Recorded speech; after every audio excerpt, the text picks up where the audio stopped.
Okay, fine. So in the last class we have seen potential energy, the relation of potentials with electric field, potential energy with force, avanni manam chusam kada. So let us take few problems related to that. First I will take a problem which is related to equipotential surface. Find the magnitude and direction of electric field. Find the magnitude and direction of electric field. Find the magnitude and the direction of electric field.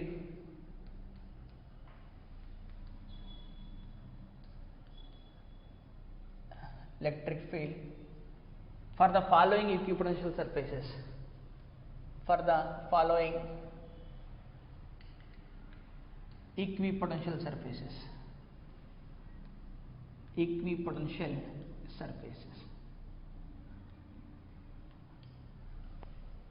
For the following equipotential surfaces. The equipotential surfaces are the planes. These are the planes. These are the planes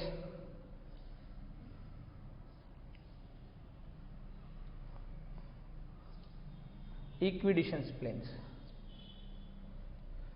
These are the planes equidistance planes. Let's say I am taking, this is the x-axis and this is y-axis. Okay, this is of 0, this is of 10, this is of 20, this is of 30. So along x-axis it is in meter.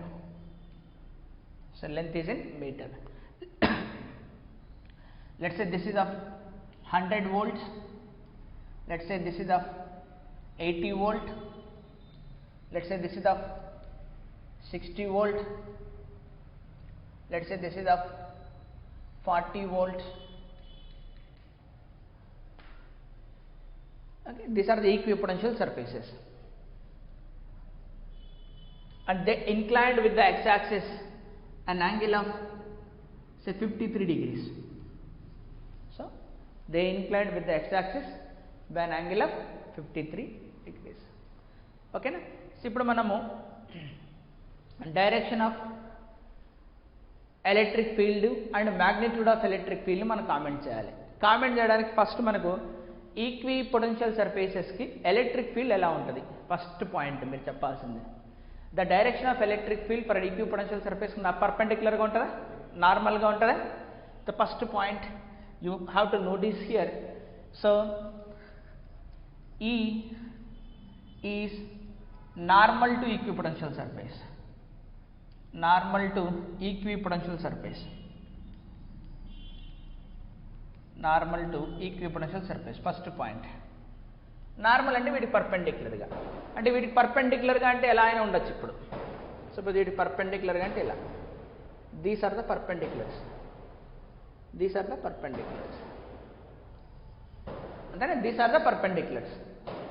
And second point అంటే electric field ఇటు నుంచి ఇటా లేదా అటు నుంచి ఇటా, అప్వర్డా డౌన్వర్డా. Electric field runs in the direction of decreasing potential. E runs in the direction of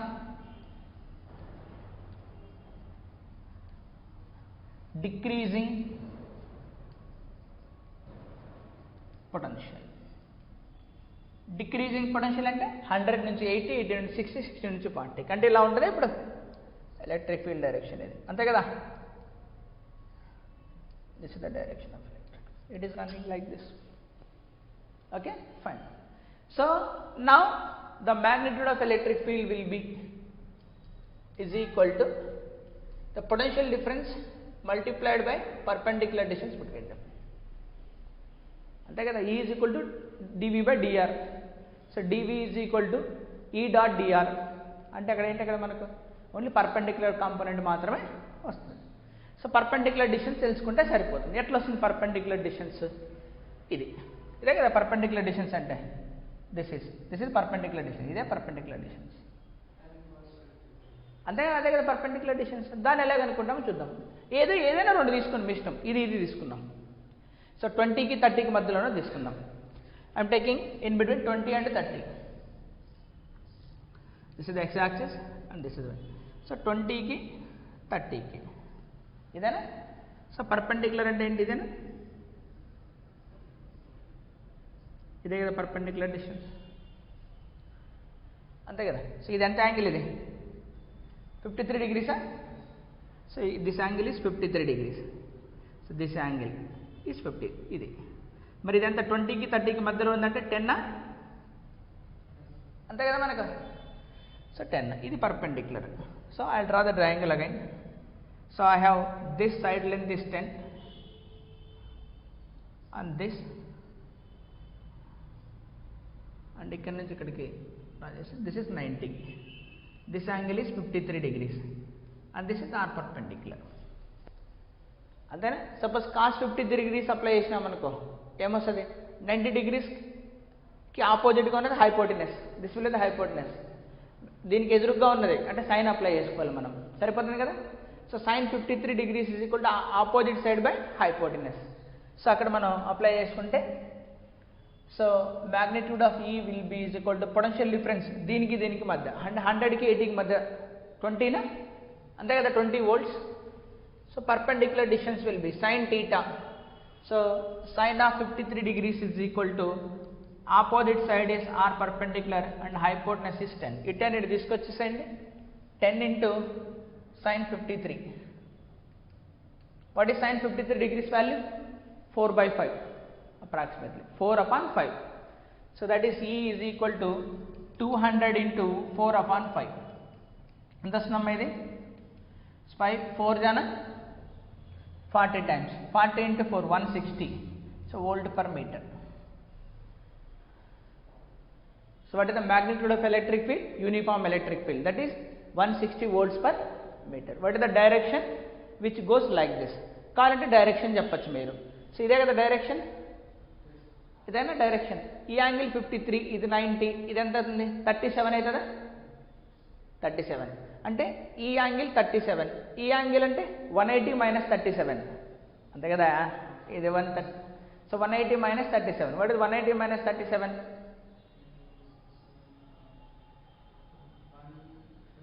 143 అంటే which makes an angle of 143 with this counter clockwise, నైతో 37 degrees with the clockwise, అంతేనా. ఈ యాంగిల్స్ చెప్పినాం అంతే మనం.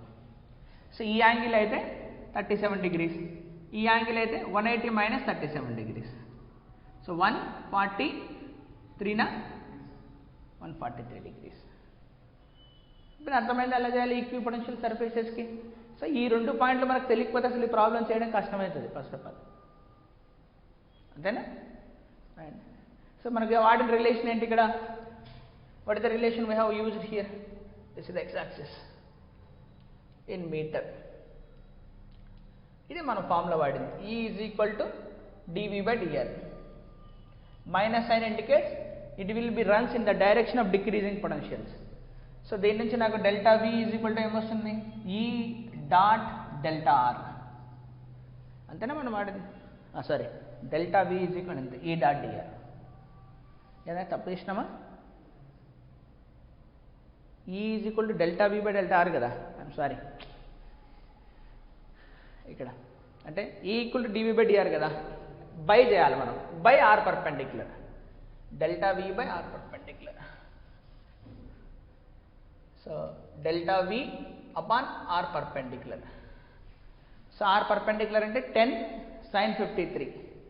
So అంటే ఏమొస్తుంది? E is equal to magnitude of E will be is equal to, so E will be is equal to 20 అంటే 100 minus 80, మన ఇష్టం ఏదైనా తీసుకోవచ్చు. 100 minus 80 divided by 10 into sin. So 100 minus 80 అంటే ఎంత వస్తుంది? 20 నా. సో 20 divided by 40/5 అంతేనా వచ్చేది ఇది. సో 40/5 అంటే దీని నుంచి ఏమొస్తుందమ్మా 10/4 10/4 అంటే 2.5 వోల్ట్ పర్ మీటర్. అంతేనా రిలేషన్, తప్పు చేయకూడదు అది. సో నోట్ చేసుకోండి. So what ever the theory I taught you in the last class, that exactly supports this problem.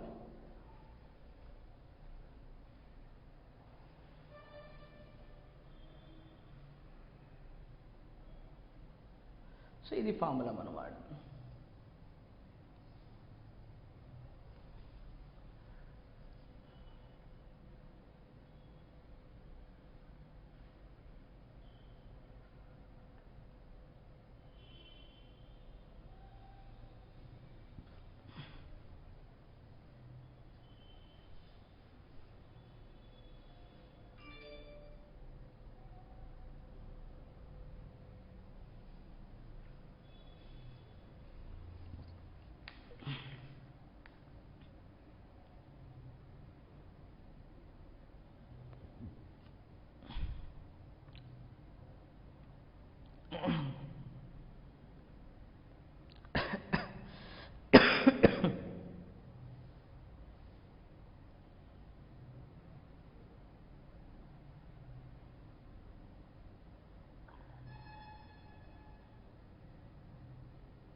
Okay, fine.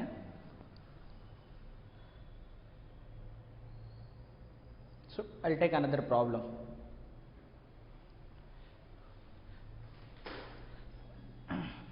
So another problem. Okay, this is simple problem once you know this technique. Yeah. So another problem I'll take.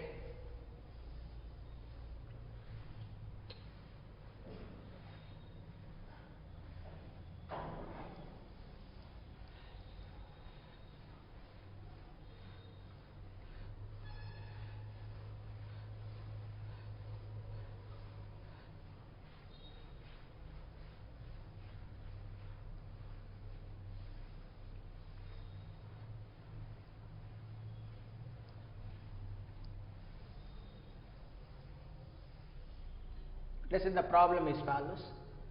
Two spherical cells are there. So two spherical cells of radius R1 and R2, given charges Q1 and Q2, and asking you to determine the potential difference between the two spheres. ఆ రెండు spheres మధ్య potential difference ఎంత ఉందో కనుక్కోమంటున్నారు. Okay, so the problem is like this. There is a sphere, inner sphere I call it as, of radius will be A and given a charge of plus Q1 say, and there is another sphere, spherical shells, remember these are the spherical shells. Of charge radius is b and charge is some plus q2 is given, definitely they are uniformly distributed. Uniform distribution takes place. Here also uniform distribution is taking place. So find the potential difference between the two spheres. Find the delta V. So inner sphere Vi, outer sphere, find the potential difference between the spheres.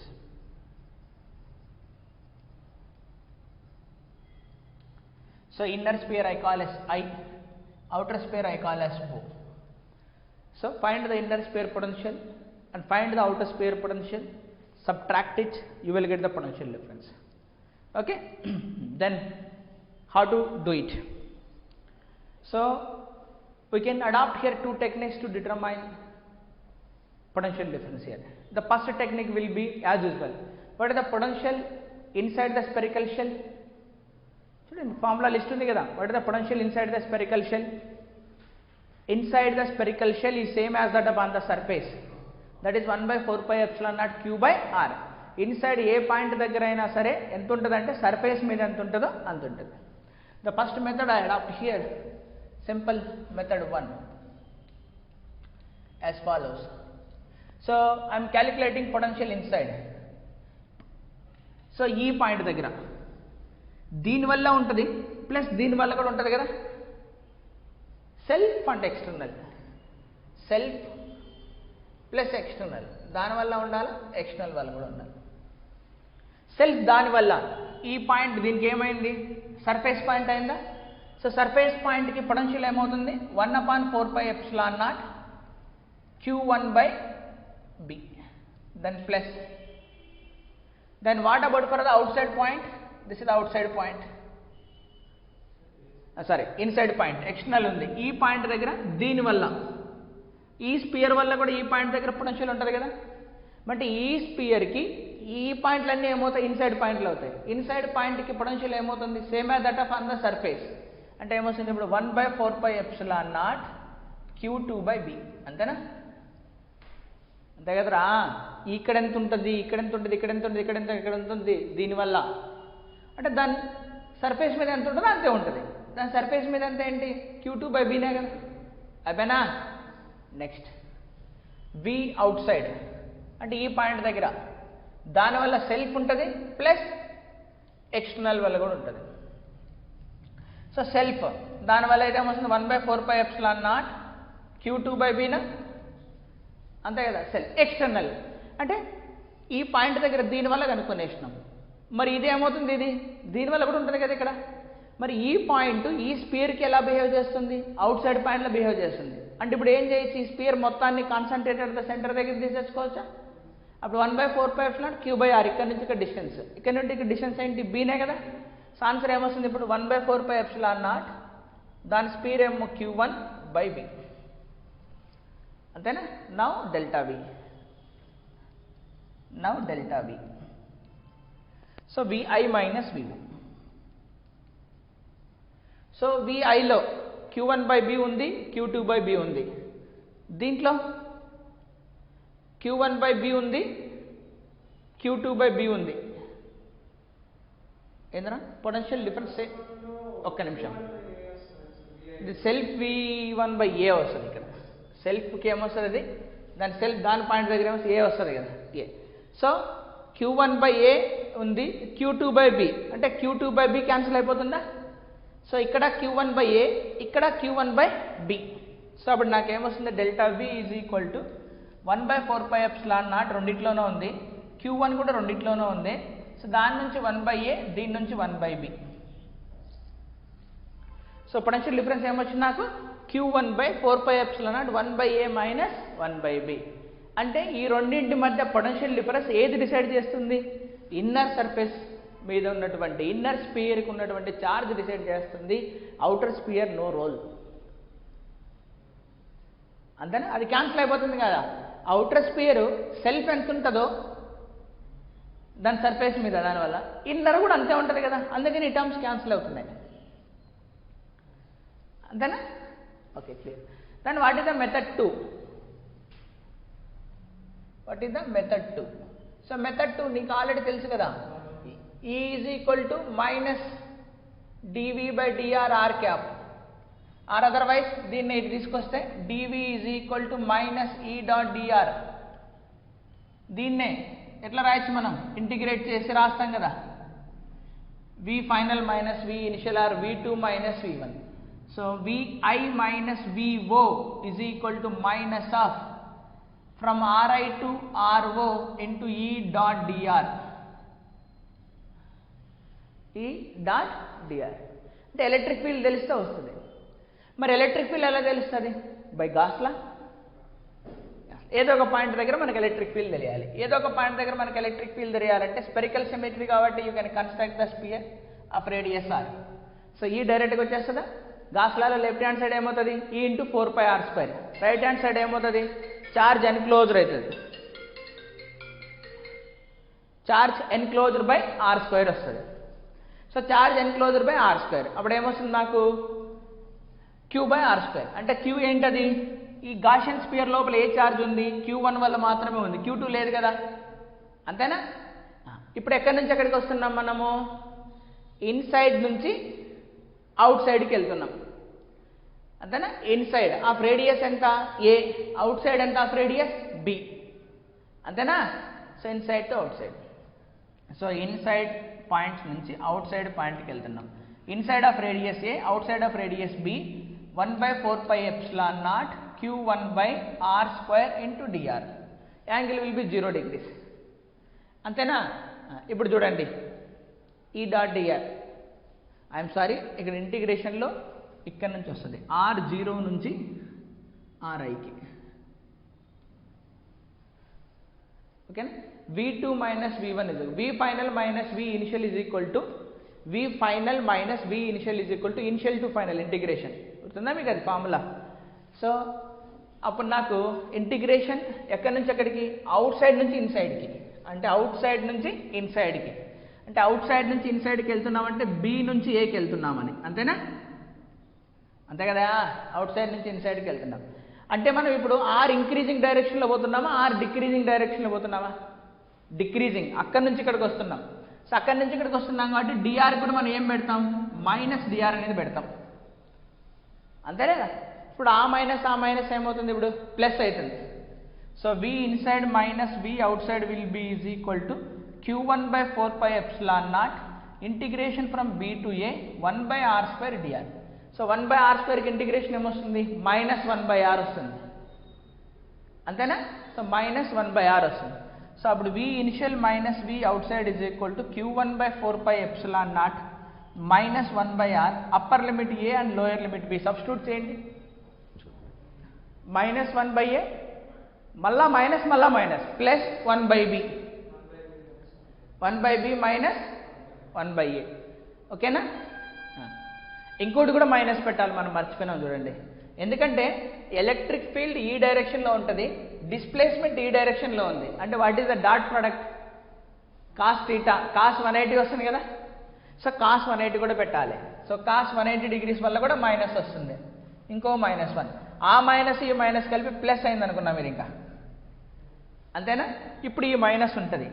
So ఇప్పుడు integration వల్ల ఇంకో minus వచ్చింది అనుకున్నాం, ఆ minus ఈ minus బయటికి పెట్టేసి plus అయిపోయింది అనుకున్నాం, అంతేనా? So V initial minus V inside minus V out side will be q1/4πε0 1/a minus 1/b, అంతేనా? ఎలక్ట్రిక్ ఫీల్డ్ నుంచి పొటెన్షియల్కి వచ్చే పద్ధతి ఇది. So what is that formula? Exact formula ఏంటంటే అది మీకు గుర్తుందో లేదో, that formula is V final minus V initial is equal to minus of initial to final E dot d r. Last క్లాస్లో చెప్పాము మనం, వర్క్ డన్నే కదా, work done is equal to potential energy కదా అదే. సో ఇప్పుడు చూడండి, ఈ డాట్ డిఆర్ వల్ల ఒక cos theta that is cos 180 minus వస్తుంది. మళ్ళీ డిఆర్ మనం ఇన్ఫినిటీ నుంచి ఇక్కడికి వస్తుంటాం కాబట్టి ఇంకో మైనస్ వస్తుంది, ఒక ఆటోమేటిక్గా ప్లస్ అయిపోతుందా? సో ఇప్పుడు మీరు డైరెక్ట్గా ఫార్ములాస్ అప్లై చేసేటప్పుడు ఈ డాట్ పెట్టకుండా డైరెక్ట్గా ఈ డిఆర్ రాయండి. ఇంకా మరి డిఆర్లో కూడా మైనస్ పెట్టద్దండి, ఇంకా డిఆర్లో కూడా మైనస్ పెట్టకండి. సో మీకు సార్ వాళ్ళు చెప్పేటప్పుడు డైరెక్ట్గా ఏంటంటే ఇక్కడ ఏం చెప్పంటారు, ఇంకా ఇక్కడ డిఆర్కి మైనస్ డిఆర్ పెట్టండి అనేది చెప్పకుండా, తప్పది. ఎందుకంటే we are bringing a particle from infinity to a point P, అంటే ఆర్ డిక్రీజింగ్ డైరెక్షన్లో వస్తున్నాం కాబట్టి మైనస్ డిఆర్. ఎలక్ట్రిక్ ఫీల్డ్ ఈ డైరెక్షన్లో ఉంటుంది, డిస్ప్లేస్మెంట్ ఈ డైరెక్షన్లో ఉంటుంది, కాబట్టి according to dot product we get cos 180, that is minus. ఈ మైనస్ ప్లస్ అయిపోతుంది కాబట్టి మనం ఈడిఆర్ తీసుకున్న పెద్ద తేడా కనిపిస్తుంది అన్నట్టు. అర్థమవుతుంది? That's we take directly EDR. అందుకే తప్పు రావు ఆన్సర్లు, అంటే 2 సార్లు రావడం వల్ల నల్లిఫై అయిపోయింది ఆ మైనస్ సైన్. ఓకేనా? సో ఫైనలీ అలా అంటే ఎలక్ట్రిక్ ఫీల్డ్ కనుక్కొని పొటెన్షియల్ డిఫరెన్స్ కనుక్కునే మెథడ్ ఇది ఈ ఫార్ములా ప్రకారం. లేదా ఆల్రెడీ మనకు పొటెన్షియల్ తెలుసు కాబట్టి డైరెక్ట్గా పొటెన్షియల్స్ కనుక్కొని చేసే మెథడ్ ఇది. అర్థమైందా? So these 2 methods can be use to determine the potential difference between 2 surfaces. Spheres అని కాదు, ఏది ఉంటే అది. ఓకేనా? I hope it is clear. Note చేసుకోండి.